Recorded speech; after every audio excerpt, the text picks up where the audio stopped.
sebagai kuasa hukum Rismon, Bala RRT memang kebetulan tidak semua kami tahu soal langkah yang ditempuh Rismon secara pribadi ini.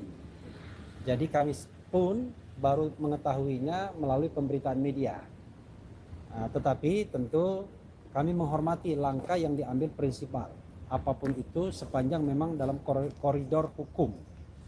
Tetapi sayangnya hingga saat ini kami belum berhasil berkomunikasi dengan Rismon Zenipar.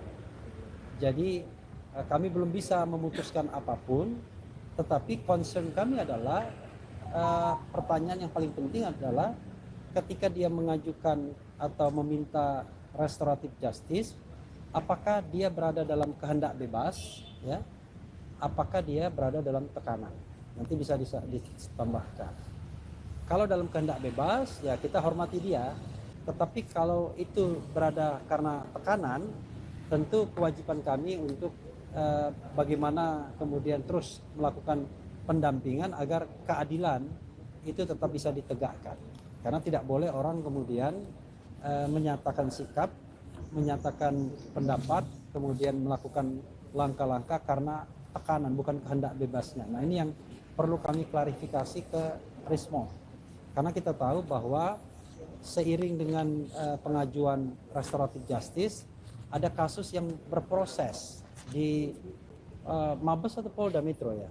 Yang jelas pengaduan terhadap saudara Rismon Zenipar yang di Polda Metro yang diadukan oleh saya mengatakannya pokoknya kelompok pro Jokowi. Jadi tidak bisa ini tidak dikaitkan dengan serangan balik terhadap apa yang sudah disampaikan oleh Rismon.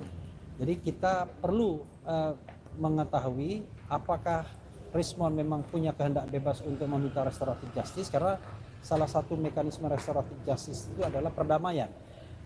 Dan ada juga poin minta maaf atau poin ganti rugi dan lain sebagainya. Saya sampai hari ini masih centang satu dengan Rismon.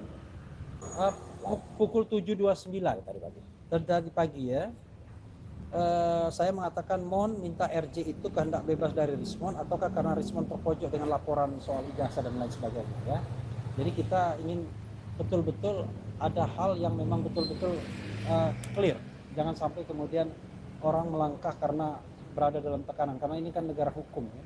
Dan yang saya mau katakan di tanggal 18 Januari sekitar tanggal segitulah ya, 1 hari sebelum bedah buku di Bandung, kami berkumpul sebagai manajemen. Kira-kira ada 10 orang dan malam itu memang Bang Rismon saya lihat wajahnya agak berbeda dari biasanya. Ada ketakutan di wajahnya dan dia mendengar sebuah isu bahwa akibat buku itu akan ada sesuatu konsekuensi buruk yang dia alami. Dan dia menanyakan kepada kami bersepuluh manajemen yang waktu itu masih lengkap di Bandung, apa yang harus dia lakukan.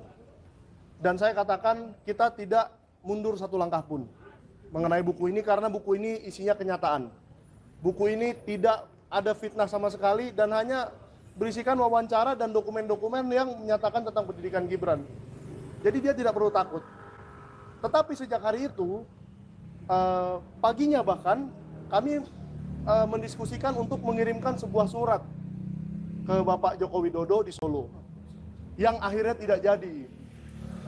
Tidak perlulah saya katakan surat itu isinya apa, tetapi mulai dari hari itu saya memang melihat ada sesuatu yang berbeda dari Bang Rismon yang saya kenal 1 tahun terakhir ini.